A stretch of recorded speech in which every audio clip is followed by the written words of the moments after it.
પાદરા ખાતે નવીન પશુ દવાખાનાનું ધારાસભ્ય ચૈતન્યસિંહ ઝાલાના હસ્તે લોકાર્પણ કરવામાં આવ્યું છે।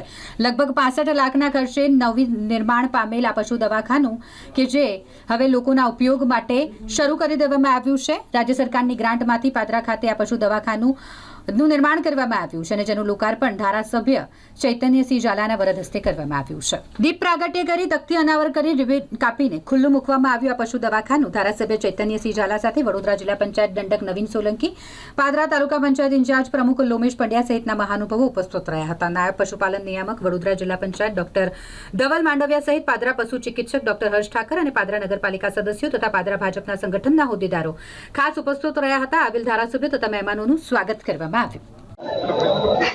વડોદરા જિલ્લા પંચાયત સંચાલિત પાદરા નગરમાં આવેલ પશુ દવાખાનું કે જે નવીન બનાવવામાં આવ્યું છે।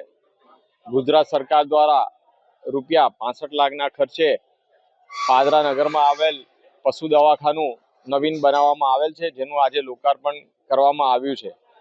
પાદરા તાલુકો જે પશુપાલકો પર વધારે નિર્ભય છે, જેવી રીતે ખેતી એ પાદરા તાલુકામાં વધારે ખેડૂતો છે, એવી રીતે પશુપાલકો પણ ખૂબ જ મોટા પ્રમાણમાં છે।